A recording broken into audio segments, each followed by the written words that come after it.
Hello everyone, welcome back to Ansarkari. So we'll be taking up the newspaper for 25th October today. We have the first article over here on madrasas, the alienation of Muslims. Now this article is regarding the Supreme Court's move to block the National Commission for Protection of Child Rights recommendation to stop the funding madrasas, which basically do not follow the Right to Education Act 2009 and conduct inspections along with related actions by the center and the state. So what's on relief to minorities and secular-minded people. Now, if we talk about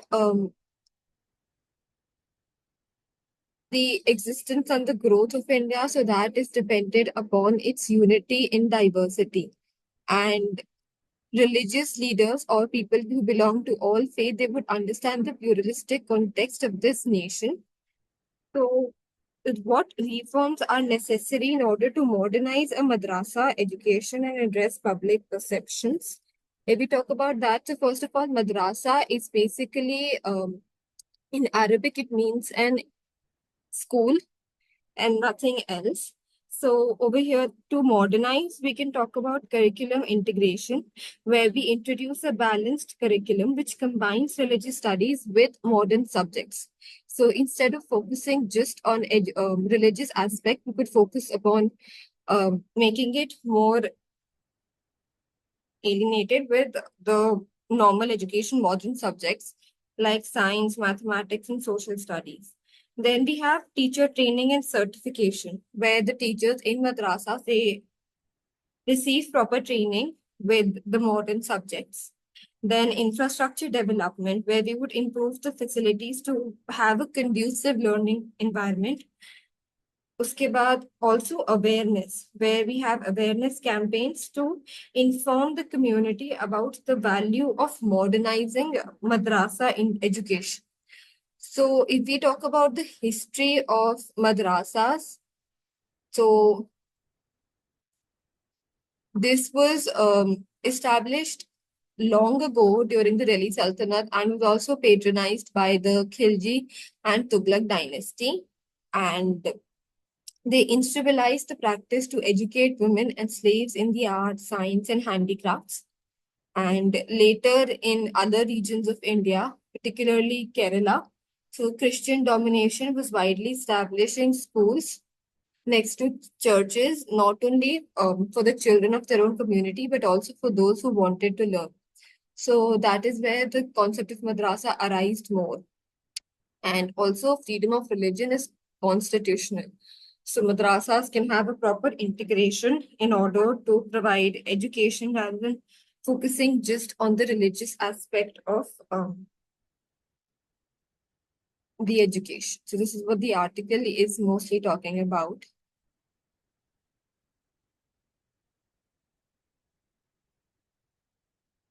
We have the next article over here, the Gaza War and the Global South Interventions. Now, this article is mainly covering how in the Gaza war, the Global South has been making very strategic interventions, meaning it is not changing, it's giving the first priority to its interest rather than giving the first priority to right and wrong. So this is what the article is talking about. And if we talk about Global South's view on Israel-Palestine, so it has been a very fragmented Global South response, and it has not presented a proper unified stance related to the conflict. So some countries, they have sought legal actions against Israel, but there are other countries who've made a more cautious approach when it comes to focusing upon their diplomacy and ceasefire calls. Then divergence within the BRICS has also been seen. So China and India, they are the two biggest powers within the Global South construct. And they have taken divergent positions based on their national interest rather than having a consensus within the new multilateral formats like the BRICS. So if we talk about India's view on the conflict, so India has made a very balanced approach and it has maintained a consistent approach where it supports both Israel's counterterrorism efforts and the Palestinian cause. And we have maintained our stand on a two-state solution and recognition of Palestine since 1988. उसके अलावा India has also been focusing upon counter-terrorism. So that has been reflection of its own experiences with cross-border terrorism, which is similar to Israel challenges. And this is what India's stance has mostly been about. Even when it comes to China, so China has its undermined its relation with Israel and it's calculating the proximity to the US and the capacities to are better utilized anywhere else. So China, since October last year, has not condemned Hamas by name for planning or executing the attack against Israel. So this article is mainly talking about global South, which includes democracies versus non-democracies, and it should have a unified approach when it comes to this conflict rather than supporting their own interest.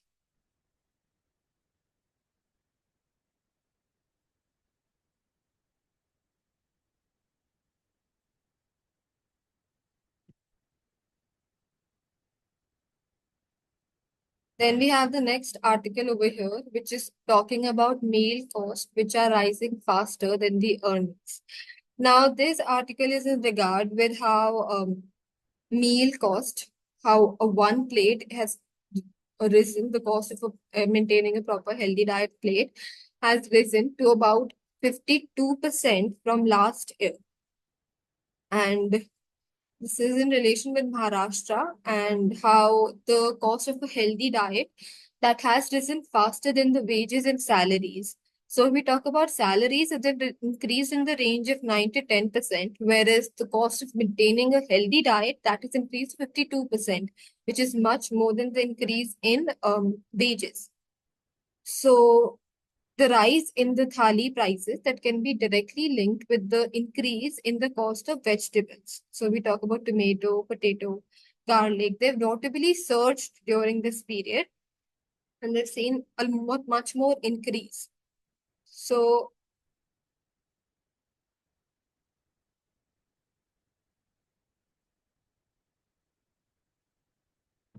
if an average Indian family wants to maintain a healthy diet, they can only consume two thalis per day.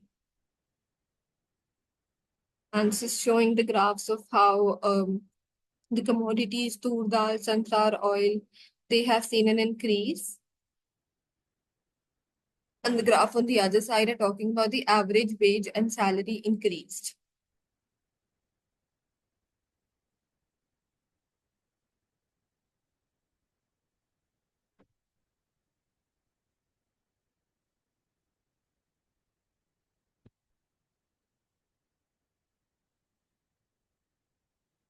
So showing the women's and men's graph in relation with the salaries.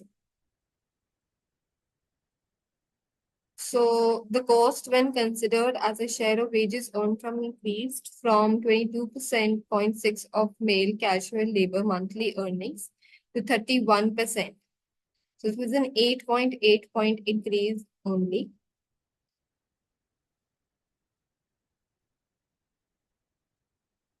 This is also a similar graph showing the same thing. So this should be taken into consideration. Changes must be made. And we have the next article over here, trachoma eliminated as public health problem in India. What comes next?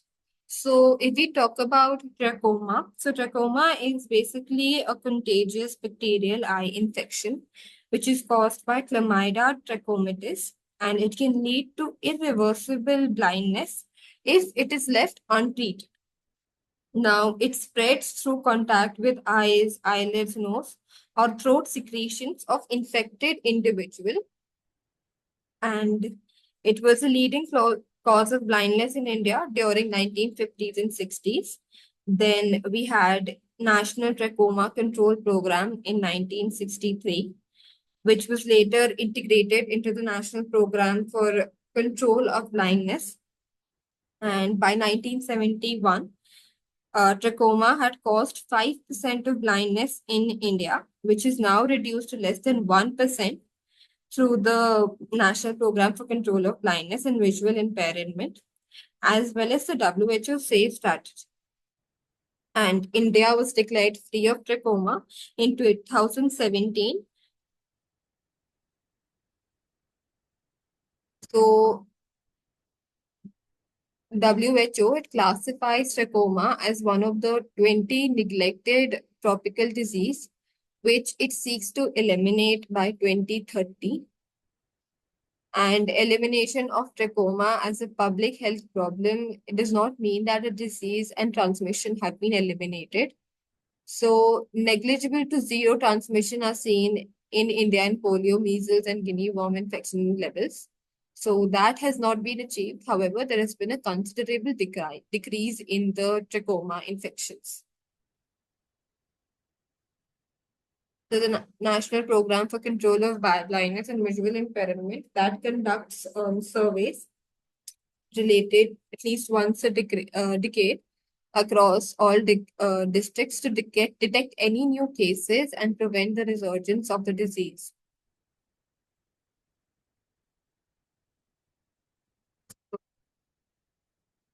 This is what the article is mainly talking about.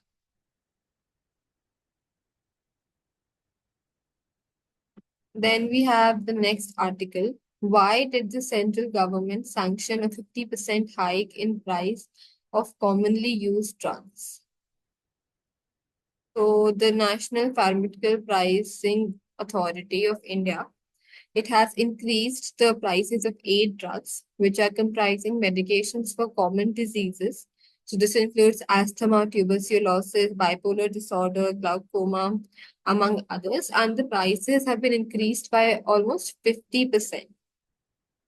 Now, first of all, NPPA, it comes under the Department of Pharmaceuticals under the Union Ministry of Chemicals and Fertilizers, and it is mandated to ensure availability of essential drugs at an affordable price, and they can ensure affordability without jeopardizing the access. So the essential drugs, they must remain available, and the price regulation, it should not lead to a situation where it's unavailable for most of the population, which could cause problems in affording them. So we have Drugs and Cosmetics Act 1945 and rules where manufacturers of drugs are required to comply with conditions of the manufacturing license and the requirement of good manufacturing practices. So this includes testing, labeling, packaging, storage, and distribution.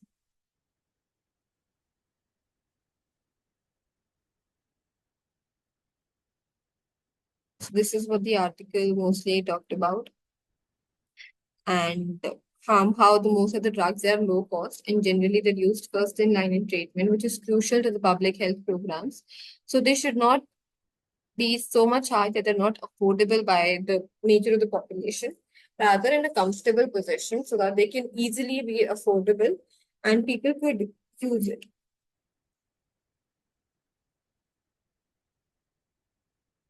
Dana begins landfall along Odisha coast. Now, this article is in compliance with the Dana cyclone. So, that is expected to make landfall as a severe cyclone along the Odisha coast. So, this is near the Bhitarkanika National Park and Dhamra Port. So if we talk about the key facts about the cyclone, so it is the third cyclone to form in the North Indian Ocean region, and it is the second to make landfall among the Indian coast in 2022. So the first one was Cyclone Remel, and it is the first cyclone in the post-monsoon cyclone season. So if we talk about the reasons for intense rainfall, so intensive convection. So the cyclone is showing intense convection in its western sector. So this extends up to the upper layer of the atmosphere. And the intense convection, it basically begins when warm, moist air rises and cools. Then it expands, which causes moisture to condense into water droplets and form clouds. So as the rising air continues to cool and condense, then it forms cumulonimbus clouds, which are typical of thunderstorms, and they create conditions which are conducive to the heavy rain. So it's basically an influx of warm, moist air into the core of the cyclone, which enhances convection, leading to the most intense rainfall. So this is how the Dana cyclone rises, and the Odisha government shifted 5.84 lakh people to cyclone shelter storms since they recurve once it enters into the land. So to ensure stable connectivity, we have the intra-circle roaming, which was activated in 7 affected districts, and flights and anything were cancelled due to the cyclone only.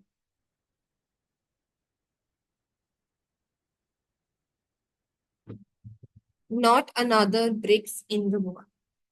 So this article is regarding at Kazan. So this is where the 16th BRICS summit was hosted, and Kazan is basically one of Russia's largest and wealthiest cities. Now, if we talk about what was the main objective or what was the agenda of this BRICS meeting, so the central theme was uniting the members with Western-led global governance, particularly when it comes to the economic sphere, since economic slowdown has been seen in the West. So this is mostly with the impact of COVID that we're still facing and the outbreak of conflict in Europe, West Asia, and South China Sea. So that has majorly impacted the trade and the trade relations. So that has led to the impact on the economy as well. So this is what the BRICS summit was targeting this year. And the sentiment has intensified, which follows the sanctions on Russia after the 2022 invasion, which it did of Ukraine, which also raised concerns among global South nations about the West potentially using global financial tools as weapons. So BRICS, it basically aims to reduce reliance on the US dollar and the SWIFT financial system, from which the Russian banks, they were excluded in 2022 after the invasion to Ukraine. And the focus is shifting to national currencies for bilateral trade. So this would reduce exposure to currency fluctuations and the dependence on the dollar. So we'll be taking up the national currencies in the trade areas. And China, it has also developed a limited alternative to SWIFT, while countries like Turkey and Brazil, they're increasing their gold reserves. So leaders have had regional and global issues that were reflected in the declaration. And this is what the meet was mostly about. So we have our Prime Minister who highlighted the importance of citizen-centric development, diplomatic initiatives for security challenges, fight against terrorism, and urgent reforms in global governance. So BRICS also about expanding, so it could remain open to new members or partners with the BRICS. And this is what the article is mainly talking about.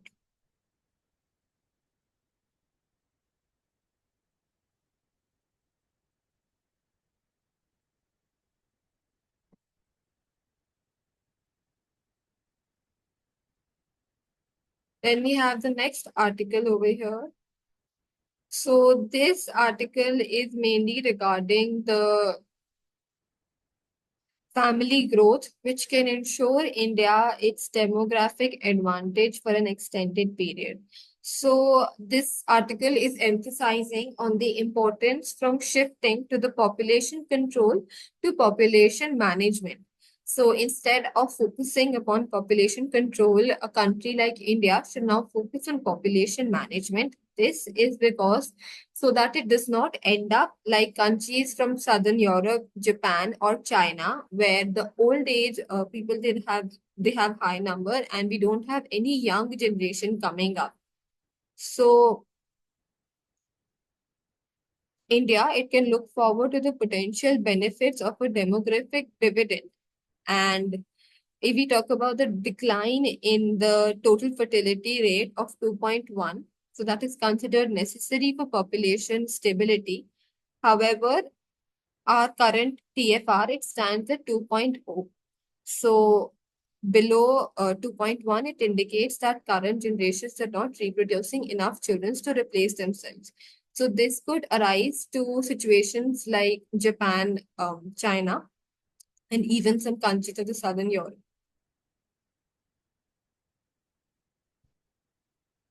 So the next article also is focusing upon this only, the TFR. And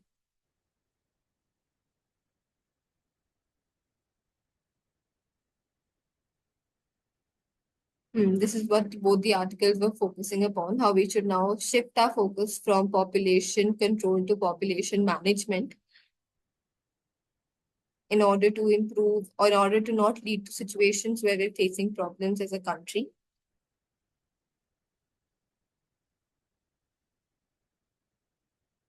Then we have the next article over here. This article is regarding the standing committees in the parliament.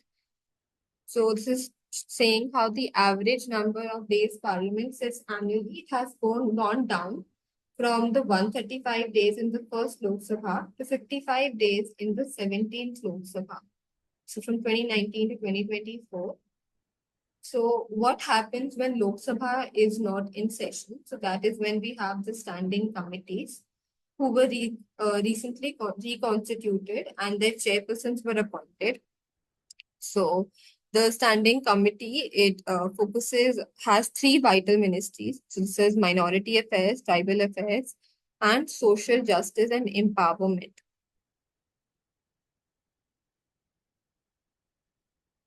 And this article is mainly talking about the suggestions that the standing committee could take. So we have government responding to a committee recommendations within 6 months and MPs is serving in committees for just a year, which could lead to constant reshuffling.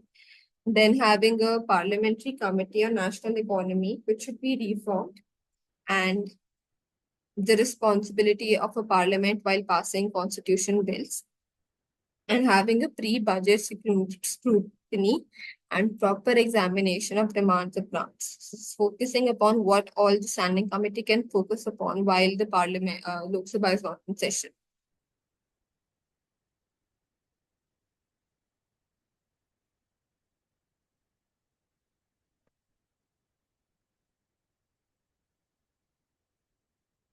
So this article is also regarding the Dana cyclone, which we've covered.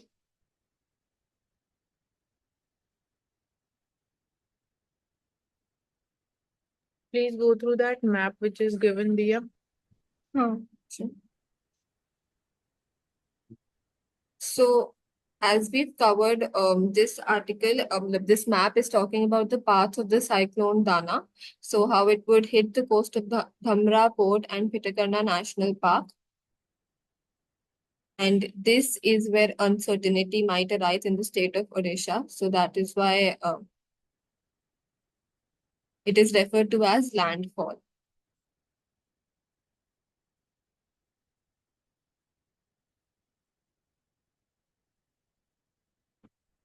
So the Bhitarkanika National Park, it has mangroves. This is one natural ecosystem which is important, and we also talk about its resilience against preventing or mitigating the intensity of the tropical cyclones. So mangrove ecosystem is one important. Then it is home to saltwater crocodiles. And also we have one crocodile conservation program which is running since 1970s. And we also get monitor lizards here, olive ridley sea turtles, and this is a Ramsar site at the same time. And nearby beach, which is located close to it, is the Gahir Matha beach, which is again famous for the breeding of olive ridley sea turtles.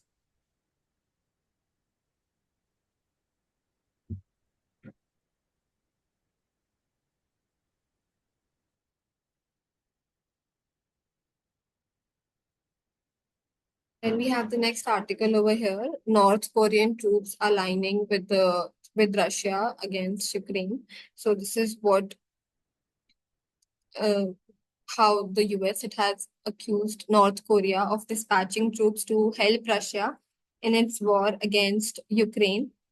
So the Russian president he apparently signed a treaty with Kim Jong during his visit to have a mutual assistance to help each other in external aggression situations, and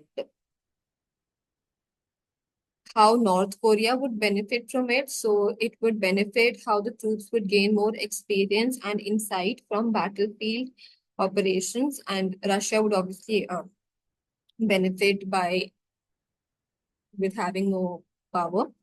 So if we talk about how could this impact the war, so military analysts they say that Russia would incorporate North Korean troops on the grounds and the weapons and infusion of troops.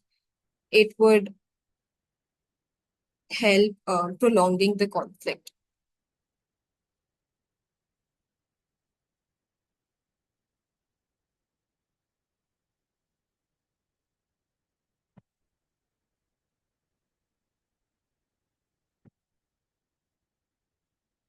We have the next article over here, the India-China agreement. So this is regarding a pact on patrolling along the LAC. So this could be the first step to normalization when it comes to India-China relations. And so patrolling is one of the key elements when it comes to border management with India and China. And both the armies, they should exercise self-restraint and take all necessary steps to avoid any escalation of the situation. So the patrolling, it would happen on the Depsang Plains and the Demchok region. And these are the areas where the problems are called legacy issues. So this is regarding the 2020 Chinese incursions as well. And the agreement on the patrolling arrangement that is expected to lead to a disengagement, de-escalation, and demilitarization in areas. So in India and China relations, this is an important step. So as we could have, the first step could be maintaining peace on borders, and after that, we could also talk about other areas where India and China could work together.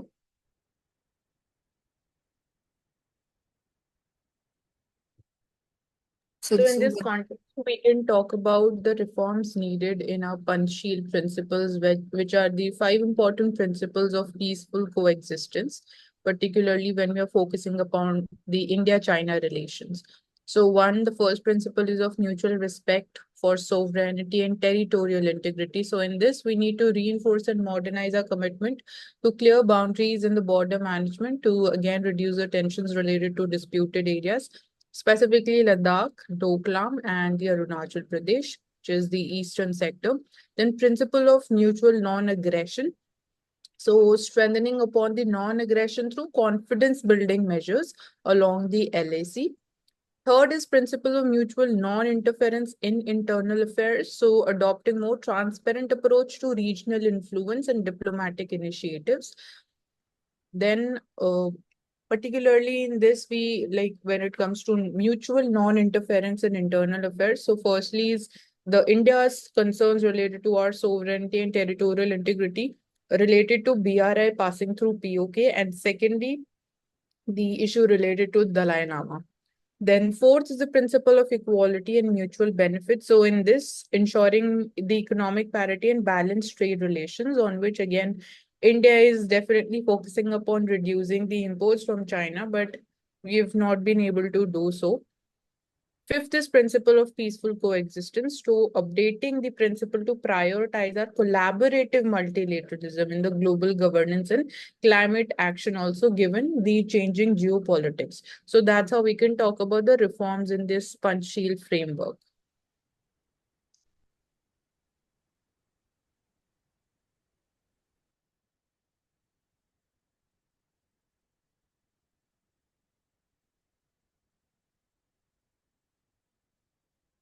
Then we have the next article over here. So this is regarding the paddy crops. So this year, only 22% of the paddy crop it has been harvested. So this is 20% less than last year's. And this has happened because farmers, they are deliberately slowing down the harvest process because the mandis, they do not have enough space to store their crop. So now what problems that this could arise is that the longer the paddy stands on the field, we have the greater risk of weight loss and overall quality deterioration, which could lead to fall in prices. So this would mean it could lead to significant economic distress among farmers.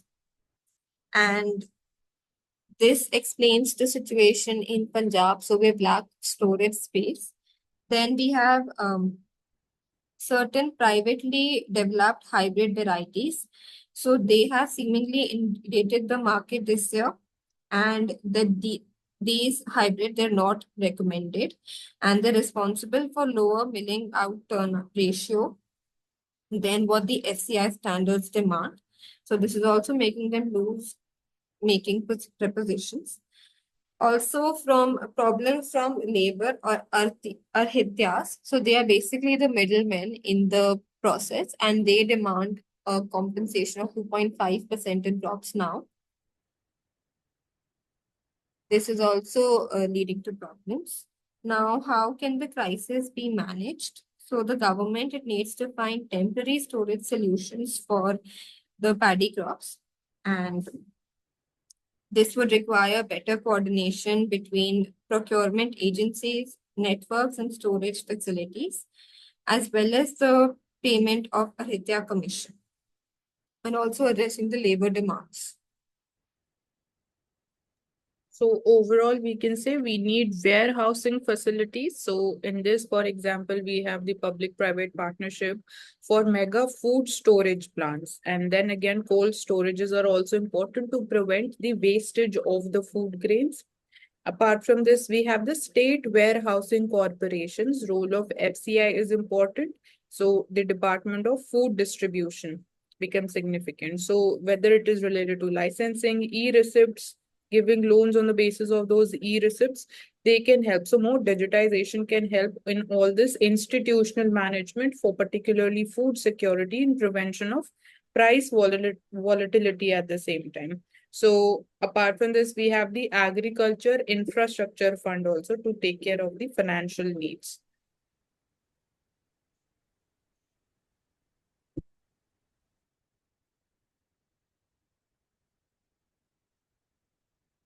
Now, this article is regarding setting up a 1,000 crore fund dedicated to a capital fund focused upon the space sector under the Indian National Space Promotion Authorization Center. So if we talk about the current in Startup India initiative, so the government, it is implementing three flagship schemes. We have the Startup India Seed Fund Scheme, Fund of Funds for Startups, and Credit Guarantee Scheme for Startups. So this would support entities at various stages of the business cycle, and it would provide easy availability of capital, which is essential for entrepreneurs at an early stage. And if we talk about the proposed fund aims, that is to help business scale investment and expand the workforce. So each investment, it is expected to generate hundreds of direct jobs in the fields of engineering, software development, data analyst, and manufacturing. So one of the major benefits of having a venture capital fund is also the mentorship that would be provided with to the emerging startups in this. And also one fact is given that currently government is implementing three flagship schemes under the Startup India initiative, which is first Startup India Seed Fund Scheme, second is Fund of Funds for Startups, and third is Credit Guarantee Scheme for Startups.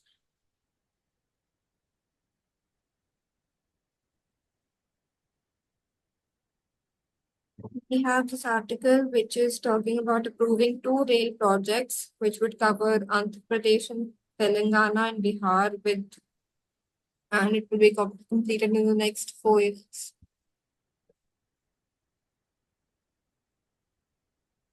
And these projects fall under the PM Gati Shakti National Master Plan for Multimodal Connectivity.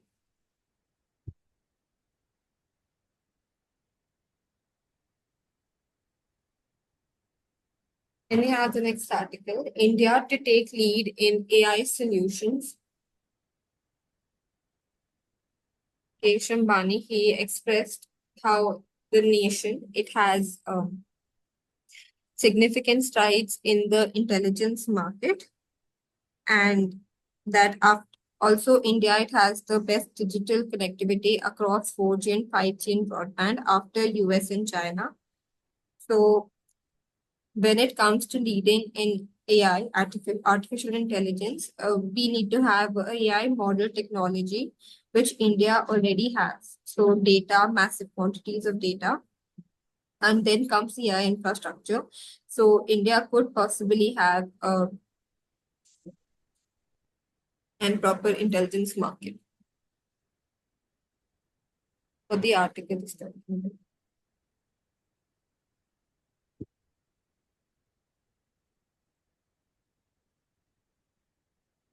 Bloc should not be anti-West. Now, this article is regarding how the BRICS bloc, it should not be anti-West, and the organization, it does not acquire the image of one trying that it is trying to replace the global institutions. So that is not how the blog should be. It should be focusing upon the connectivity of better global South initiatives. And it is not with the aim of being against the West. So if the two main powers in BRICS, we have China and India, who are also working upon normalizing relations. And also about BRICS expanding and having more countries joining in. So this is what it's talking about, how BRICS is not aimed at being anti-West and rather than focusing upon its own development of the global South.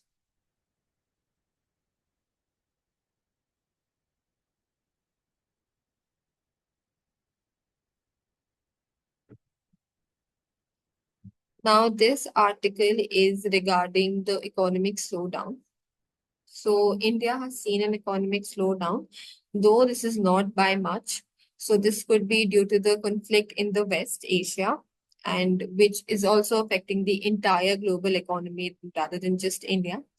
And the government has been making steps with financial support for manufacturing and new skilling, also increasing productivity and wages.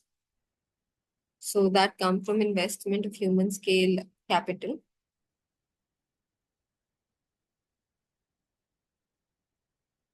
So this article is mainly regarding how we could have more policies or schemes which would have gradual reductions in labor market, which would allow firms to grow more than they have in the past. And this is associated with administrative functions and size of manufacturing plants.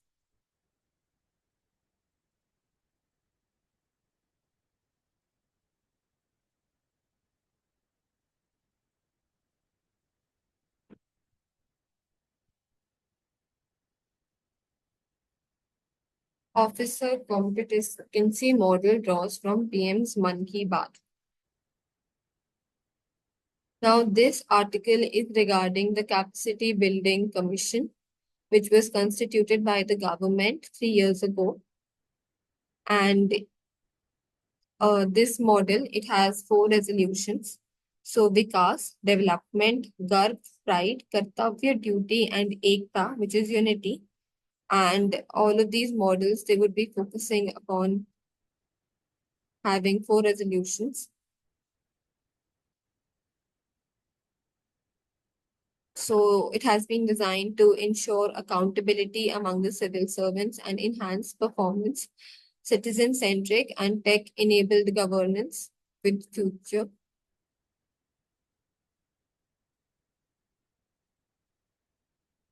So the government employees, they will undergo a procured assessment for their competencies based on which the algorithm will recommend them courses on the iGot app. So right now, the government employees are mandated to complete 50 hours of training on iGot each year.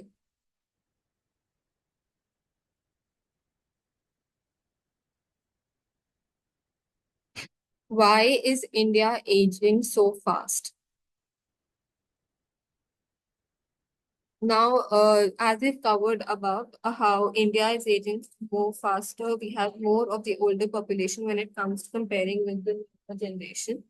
So by 2050, one in every five people in India, they will be above the age of 60.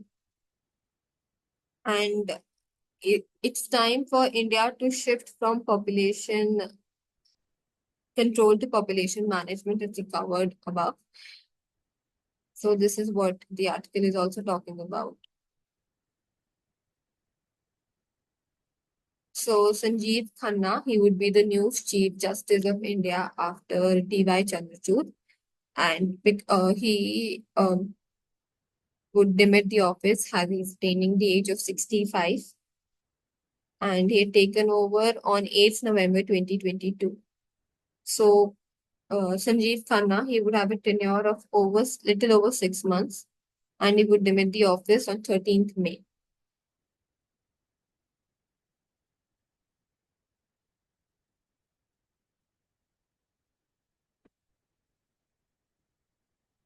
Now, this article is in regards with the policies and climate change, and it is saying how the climate it could warm by 3.1% if policies are not changed by the countries, and this would require for implementation of unconditionally and conditional NDCs, emission reduction targets, and the conditional ones. So this would require global mobilization on a scale and having a proper pace, and having policies which would focus on climate change, mitigating the climate problems, rather than focusing upon other things. So if that does not happen, then it could lead to a rise in temperature, which could create problems in managing crops.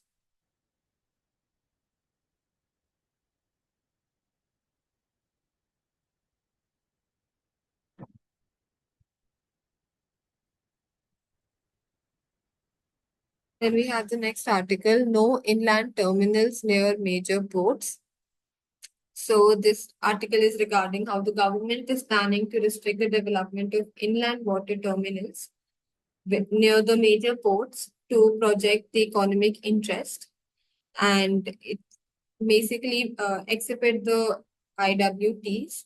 So they are important riverine arteries for inland shipping and navigation.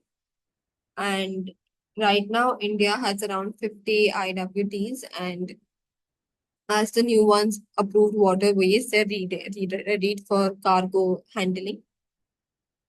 So other major ports are Paradip, Kandla, Jawaharlal Nehru Port, Bangalore, Mumbai, Chennai, and Visakhapatnam.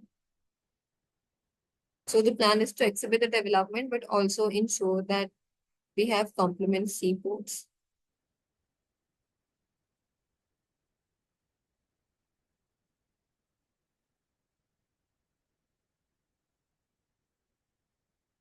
IRDAI gives green light to Berman's Relicare deal.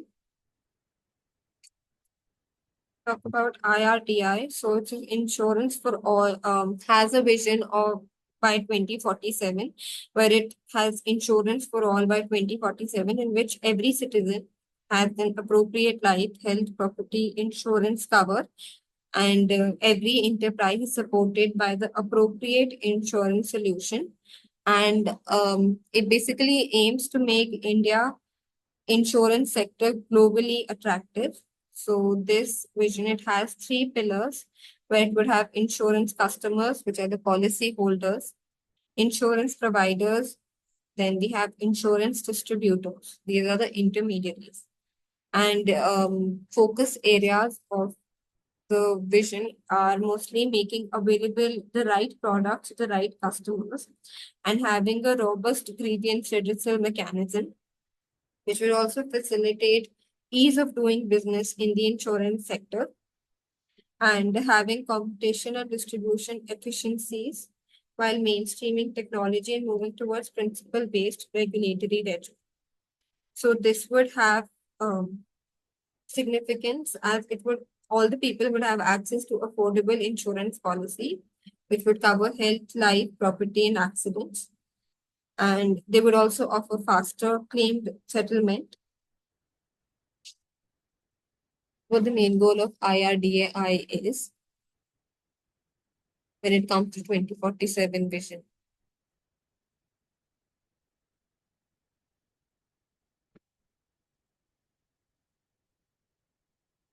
And we have the next article over here regarding the hybrid funds.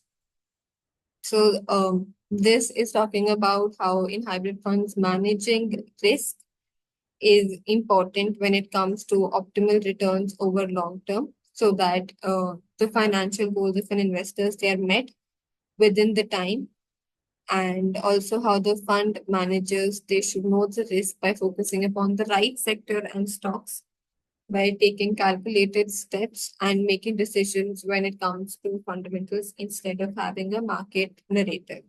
So this would basically require having a balanced approach which would achieve desirable risk adjust returns and have well suited asset allocation strategy. So hybrid funds they rely on research internal models to determine the asset allocations across schemes. Of hybrid funds of different categories, they would decide asset allocation across schemes by research and internal models. And the important advantage would be So it is mentioning firstly three types of risks that it would be managing. First is personal risk, second portfolio related risk, and the behavioral, the perceptional risk. So we can talk about these three types of risk. And the advantages is first higher risk return not okay, this is the balance it is talking about, risk to return balance, because it is focusing upon diversification, and in diversification also amongst different sectors and also on the basis of performance, like if recently we are seeing bearish market, so how which all companies would be giving the better returns, so that would be taken care of by the fund managers. Second is it will be having a balanced approach, as again stated, depending upon your risk appetite, your financial goals, and the available surplus or the capital that will be investing, depending upon again the tracking of hybrid like indexes would be taken care of, or even the business cycles, depending upon that also business cycle and the market cycles. Third is the uncorrelated assets. So it ensures that there is exposure to equity also, debt fund also, we are investing in securities also, we are investing in the commodities market also. So that is another way of diversification. Fourth is simpler asset allocation, is again it is simple, it is not so complex. Fifth is flexibility in the style, that they can again quickly shift to the funds which are performing nicely, be it equities or again, depending upon the duration also, or other strategies depending upon your fixed income. And six is suitable for the lump sum and the systematic investment plans, the SIPs. which we are seeing recently, they are seeing massive growth, particularly in the mutual fund market. So these are the benefits of the hybrid funds and investment in them.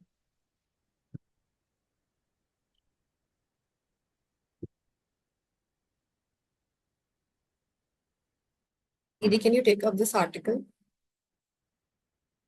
So India's sovereign credit profile has certainly improved. So sovereign credit is the main keyword here. So firstly, it is talking about how our rating has improved and it has been stable. So firstly, the rating is related to, again, we are at triple B plus rating for India. It is justified by our robust growth and healthy external balances. When it comes to even the share of, for example, the debt that we have. So even that is relatively smaller when we are comparing this with the other developed countries also. So even in terms of rating methodology, so we talk about the role of the credit rating agencies. So that is also based on the broad pillars like economic structure is included, resilience, what is the fiscal strength, and again the resilience of our the financial ecosystem. Third would be external position and the linkages. And we know that after globalization and the technology, we are seeing that we are interdependent. Everything is almost interdependent and interrelated. And then monetary and the financial stability, institutions, and the quality of governance and political stability broadly. So under the investment, if we're talking about how that is shaping. So as a proportion of GDP, that's very important. We are seeing that even the strength of the private investment that is gaining in India. So the investment right now, if we see investment as a proportion of GDP, so it is at relatively high of about 33%. So that is one positive that we can talk about given in the current challenging times. So we have the advantage of definitely the demographic dividend or the young population, which we are seeing is not available as of now. That window is shrinking for the developed countries or even in case of China. And then under the economic pillar further, our weakness is the low per capita income. So one of the arguments behind this low per capita income is also because there is huge population, or India is the most populous country in the world with 140 crore people. So that is also one of the reasons behind low per capita income, because we divide the total income with the total population. And we have reached right now, like we are at $2,400 per capita income is there, which is right now 3% of the USA's per capita income. So this is somewhere also related to the middle income trap at the same time, but again that is still a long journey. And fiscal health, so this is, it is stating, is India's weakest pillar. So in this, we talk about the sovereign credit and the debt management of fiscal consolidation rule of FRBM Act, reducing the fiscal deficit, and again, also reducing a primary deficit. The debt to GDP ratio is another factor. And in even in the recent budget, we were talking about, rather than tracking the fiscal deficit changes, we should track the debt to GDP ratio, which is more broader and which is more, we can say, it holds more rational and it is more practical. So it is more fluid and flexible at the same time. So this actually showcases us the real picture of the economy. So that was the argument, and that's how we are now shifting towards it. And large part of the government debt, which is again more than 95%, is the domestic, it is nature. So in India, only 5% of total government's debt is external. We're talking about only the government debt.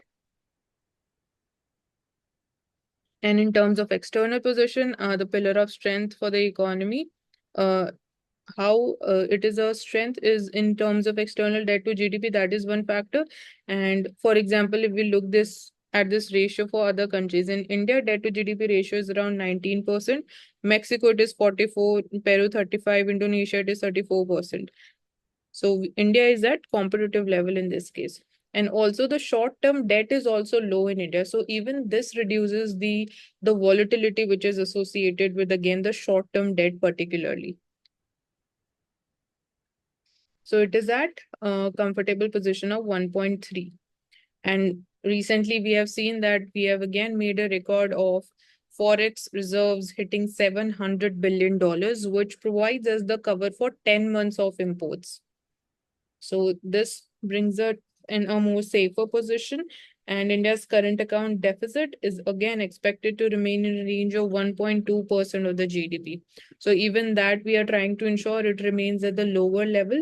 And also the strong forex reserves helps us in the maintenance of a strong rupee, where we see that because we follow managed floating model of exchange rate determination, so the role of RBI becomes important there.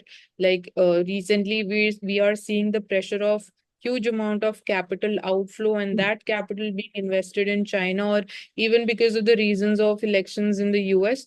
On we also saw one of the factor was that the difference between the yield in Indian and the US market is also narrowing down, so people would be preferring their investments, they are shifted to USA. So all this is building pressure on the rupee. Rupee is depreciating. So in this case, RBI intervenes and it sells dollars in the market. And that is possible because of, again, some kind of safer window provided by our rising forex reserves, which would say.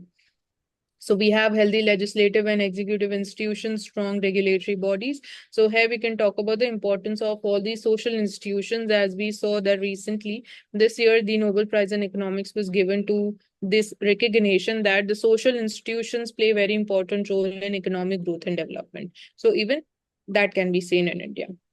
So we are a reform-oriented economy, one of the fastest growing economy, one of the hotspot for future growth, and we are providing global competitiveness. So political stability has helped improve the government's effectiveness in the policy implementation. So that is all about this. This was the last article for today. Thank you, everyone.